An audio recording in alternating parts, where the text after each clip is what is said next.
S'il te plaît, chérie, mamie a vraiment besoin de toi en ce moment. Elle ne se sent pas bien du tout. La voix de ma mère grésillait au téléphone, chargée de ce que je sais maintenant être une fausse inquiétude. J'étais assise dans mon appartement à Indianapolis, entourée des valises que j'avais préparées pour notre grande croisière en famille, mon excitation se dégonflant rapidement pour laisser place à l'inquiétude. Bien sûr, je vais rester, ai-je répondu sans hésiter. La croisière n'est pas importante si mamie a besoin d'aide. Ces mots allaient me hanter quelques heures plus tard. Je m'appelle Tara Smith, j'ai 28 ans. Toute ma vie, j'ai essayé d'être la fille responsable, celle sur qui on pouvait compter quand les choses devenaient difficiles.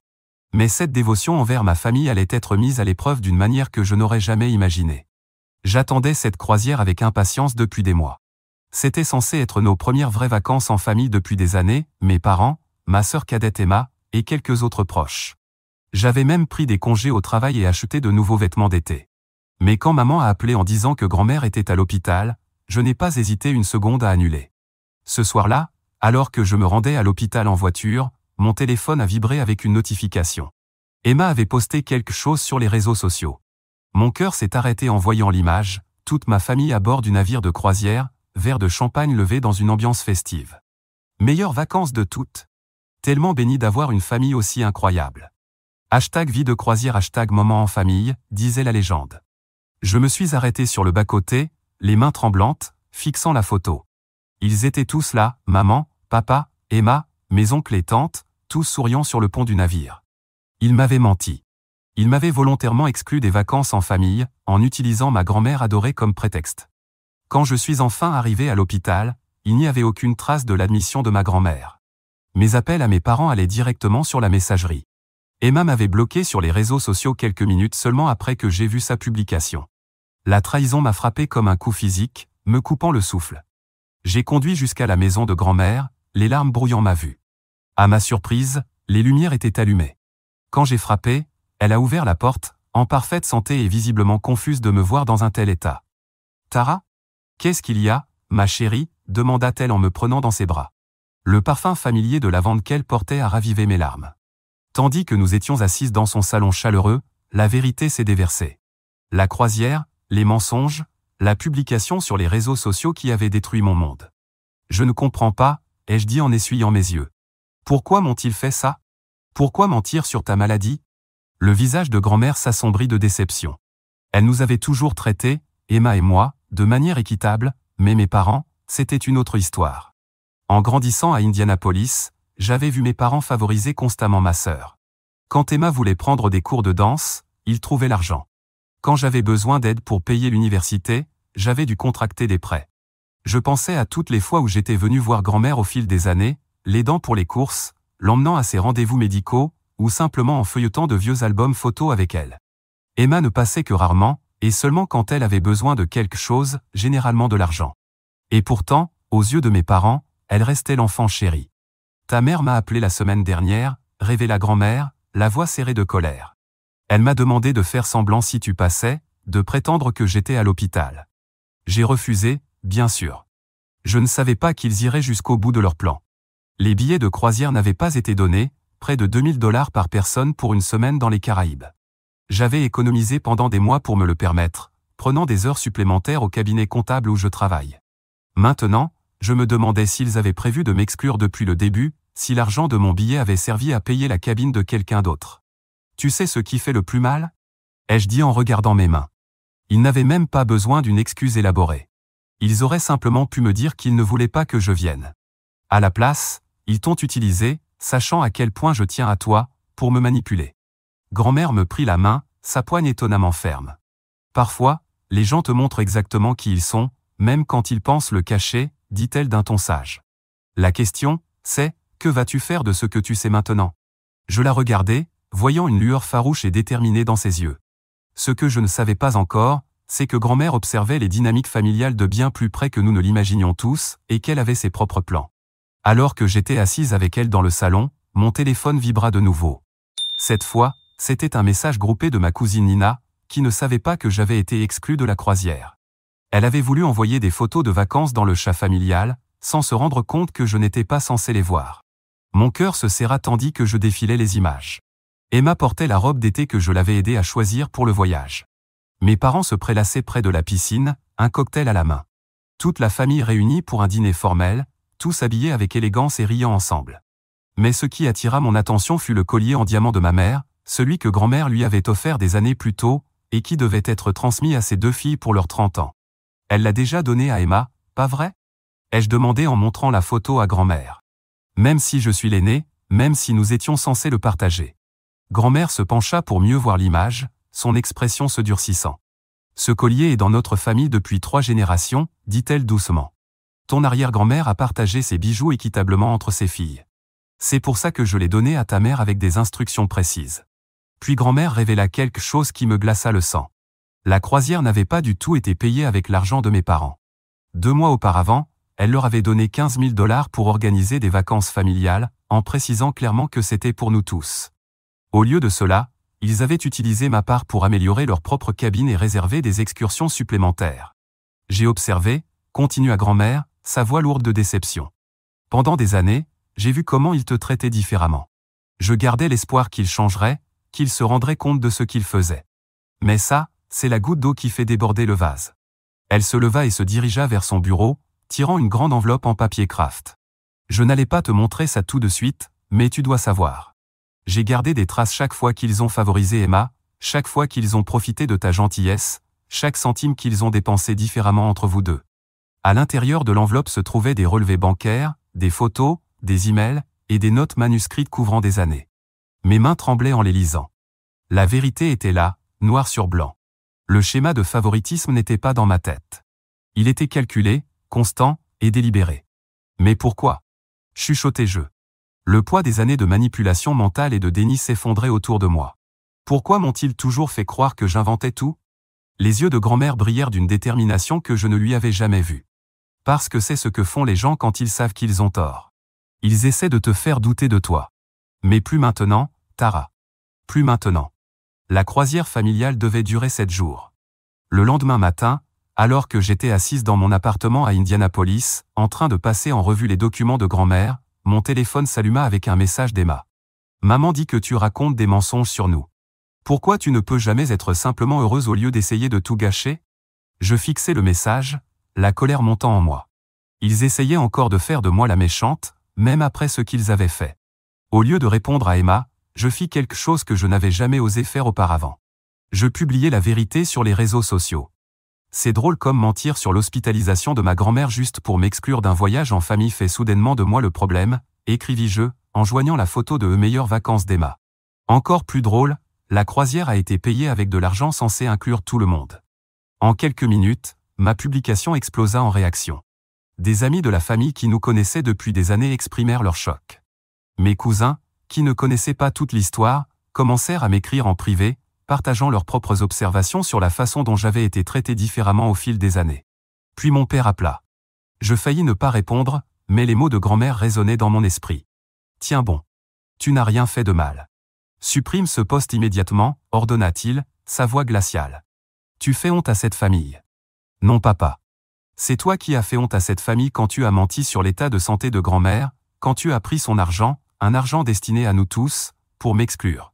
Ce n'est pas comme ça que ça s'est passé, répliqua-t-il. Nous avions besoin d'une pause de ton, de mon quoi, papa? De ma fiabilité constante? De mon aide constante auprès de grand-mère? De mes efforts constants pour faire partie de cette famille malgré la façon dont vous me traitez? La ligne resta silencieuse un instant.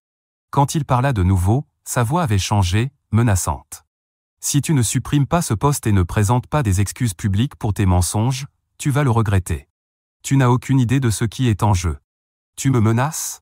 Je te préviens. Ta mère et moi t'avons protégé toutes ces années, nous t'avons caché certaines choses. Si tu veux jouer à ce jeu, très bien. Mais souviens-toi, tu n'es pas la seule à pouvoir raconter des histoires. L'appel se termina, me laissant secouer. Quelle chose m'avait-il caché? Quelles histoires pouvait-il raconter? J'appelai immédiatement grand-mère. Ils essaient de m'effrayer, lui dis-je. Papa dit qu'ils m'ont protégé de quelque chose, mais il ne veut pas dire quoi. Grand-mère resta silencieuse un long moment. Va voir tes emails, dit-elle enfin. Je t'envoie quelque chose. Il est temps que tu saches tout. En ouvrant mon ordinateur portable, les mains légèrement tremblantes, je compris que cette histoire dépassait largement le cadre d'une croisière familiale. Ce que contenait cet email allait tout changer. Et à en juger par le ton de grand-mère, Mes parents avaient de bonnes raisons de s'inquiéter de ce que j'étais sur le point de découvrir. Mes mains tremblaient en ouvrant l'email de grand-mère. À l'intérieur se trouvait une copie d'un document daté d'il y a 25 ans, un accord de fiducie qui me coupa le souffle. Selon les papiers, mon grand-père maternel avait laissé une fortune considérable avant de mourir, destinée à être partagée équitablement entre tous ses petits-enfants lorsqu'ils atteindraient 30 ans. La fiducie valait plus de 2 millions de $, mais ce n'était pas tout. Une série de relevés bancaires montrait des retraits réguliers effectués sur la fiducie au fil des ans. De l'argent qui avait servi à financer les cours de danse d'Emma, son école privée, ses études universitaires, et même son récent mariage. Tout avait été pris sur ce qui devait être ma part. Il te vole depuis que tu as 3 ans, expliqua grand-mère au téléphone. Ta mère a convaincu le fiduciaire, son frère Michael, de lui accorder un accès anticipé à ta part, en prétendant que c'était pour ton bien. Mais comme tu peux le voir, ils ont tout dépensé pour Emma, finis-je, la voix vide. Les chiffres étaient accablants. Plus d'un demi-million de dollars avaient été détournés de mon fonds fiduciaire au fil des années, pendant que moi, je cumulais les petits boulots pour payer mes études. À ce moment-là, un autre email arriva, cette fois de mon oncle Michael. Tara, je ne peux plus me taire. Ce qu'ils ont fait avec l'argent de la croisière a été la goutte de trop. J'ai joint une documentation de chaque retrait effectué depuis ton fonds. Je suis désolé, j'aurais dû les arrêter il y a des années. Les fichiers en pièces jointes révélaient une vérité encore plus sombre. Mes parents n'avaient pas seulement utilisé mon fonds pour Emma. Ils détournaient aussi de l'argent pour eux-mêmes. La croisière n'était que le dernier exemple d'un système en place depuis longtemps. Pourquoi ne m'as-tu rien dit plus tôt ?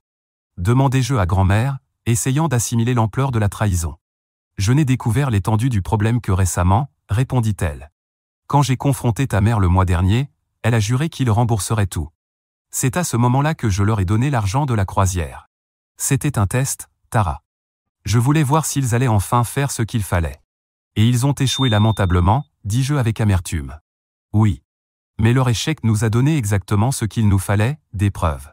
Ton oncle Michael a accepté de témoigner sur leur manipulation du fonds fiduciaire. Combiné à ma documentation et à l'affaire de la croisière, nous pouvons engager des poursuites judiciaires, conclut-elle.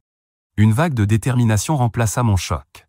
Mieux encore, ajouta grand-mère, et je pouvais entendre l'acier dans sa voix. Nous pouvons faire en sorte qu'ils ne puissent plus jamais te faire de mal. Vérifie la deuxième pièce jointe dans mon email. Je l'ouvris et poussai un cri. C'était le testament de grand-mère, récemment mis à jour. Elle m'avait nommé unique héritière de son patrimoine, que j'appris inclure la part majoritaire de l'entreprise familiale où mon père était PDG.